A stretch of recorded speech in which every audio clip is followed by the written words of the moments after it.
In this video, we're gonna walk through 5 tips to help you create authentic natural light family portraits like the ones that you see here. My name is Pi, and I'm one of the founders of Lynn and Jersa Photography and SLRLounge.com. We're teaming up with Adorama to bring you a new series of photography tutorials called Master Your Craft right here on Adorama TV. So let's dive in. What's up, friends? My name is Pi. Welcome to Adorama TV. This is Master Your Craft, where we're gonna dive straight into mastering your craft. Today, we're talking family portraits, and let's go straight to tip number 1. It's all about the light. I mean, isn't it always all about the light? So look, I want to show you guys a simple example of just how big of a difference it makes moving your subject a little bit. So as I was pre-scouting this little area, we have this little area of woods that's literally right off of the road. I could see these beautiful pockets of light where sunlight would kind of come through the leaves, and if we place our subjects in those pockets, we can get just the right light on them. In fact, it almost looks like flash. But let's first take a look at what it looks like when we position them incorrectly. So in this very first shot, I've placed mother and daughter into the scene, and we're just gonna take a shot at 1/2500 of a second, f1.2 on the 50mm RF lens, and I'm actually using the EOS R, and we've set it to ISO 800.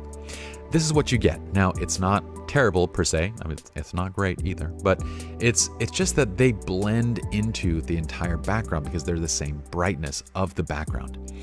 Watch, I'm gonna move their feet position by less than 5 feet. We're just gonna bring them forward a little bit until they're in one of those pockets of light.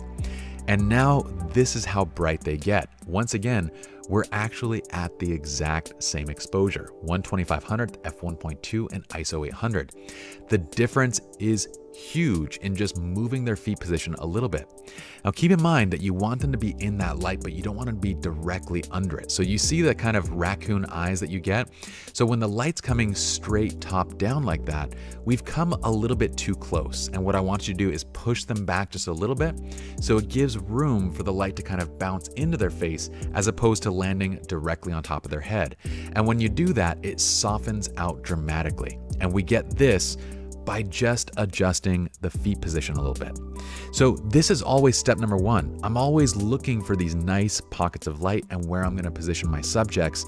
And then I'm gonna use those pockets of light to sort of be the anchor for where I'm gonna position, pose, how I'm gonna create the action, everything. But we're gonna work in those nice little pockets. Tip number 2 is use the background as part of your framing. And let me explain exactly what I mean. So in that first kind of tip that I gave, what I liked most about this scene was not only the light coming in, but also the background. There's this kind of circular area in the background where we have a little bit of a brighter scene. We kind of see an opening in the leaves, right? So not only is that spot bright, but the leaves itself creates a natural framing.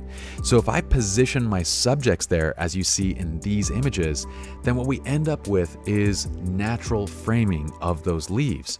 So for example, in looking at this wider shot, what you see in this opening is not only the brighter area of the frame, but it's also framing as all the other kind of areas lead to this one bright opening. So we're using the background as part of our framing tool. So not only are they in that light that we identified in step 1, but also we've placed them over that brighter area of the background where the leaves naturally open up as a framing tool. Okay, tip or step number 3, whatever you want to call it. So now you've found that good light, you've positioned them, you've used the background to sort of frame.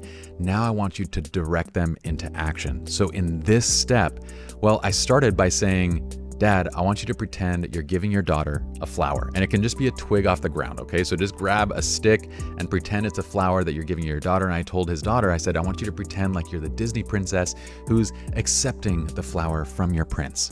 Now they started doing that and I said, cute. Now both of you grab flowers and we're gonna go into a sword fight. Then they grabbed those sticks naturally and they started just going into a sword fight. And that's when Mom was like, yes, this is what they would actually be doing. They would totally be doing this. And what you see unfold is this series of very authentic and natural images because we've placed them into action. So I want to place them into action doing something that they would naturally do. This is easy when you're doing a lifestyle shoot. It's a little more difficult when you just show up to a kind of pretty location to take pretty pictures, which is really what we did here. So we kind of have to imagine that they're there just as a family on their own, and take the camera away from it and cue them into doing something that they would do if they were just kind of walking and talking and having a good time as a family. And that little sword fight was something that I thought they might do, and it was.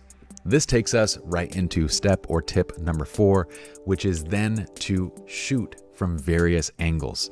So sometimes in a moment like this, we can kind of get lost in this. You were shooting this straight on shot, the light's perfect, we love the way it's coming out, it's authentic, and we just get lost in this moment as photographers, right?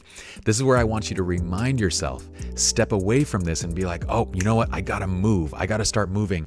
I want you to capture the scene from different angles. So we're gonna tell the story of Dad's perspective in this bottom left side, where you see his daughter's expression and reaction as she kind of swings her sword.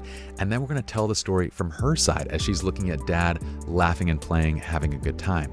This is how we tell an entire story. And it leads us to step or tip 5, which is to think wide, medium, and tight. So again, while you're reminding yourself to capture those different angles and to tell different sides of this story, I want you to think wide, medium, tight, because I want you to step back to capture the wide shots like this top left image that set the entire scene. Then we go in for medium shots like the one to the top right, where we can see them clearly. We know who they are and what they're doing in the scene. And then we go into the tighter shots where we show the details of these moments. This is how we can tell the entire story and end up with images that look far better when they land on the pages of a blog or into your album or onto the wall of your client's home. And that's it. Hope y'all enjoyed. If you did, I'd love for you to subscribe to the Adorama TV channel. Give YouTube the nod by saying, not only do I want to subscribe, but I'm also going to turn on notifications, because they make you do it twice. And let me know what you guys thought about the video in the comments below. I try to read all the comments. If you guys have ideas, things that you guys want to learn, post those as well. Y'all can follow me at Born Uncreative on TikTok. You can also follow me at PieJirsa on Instagram. And for more of our professional education, be sure to also check out SLR Lounge workshops.com. Peace. See you guys next week.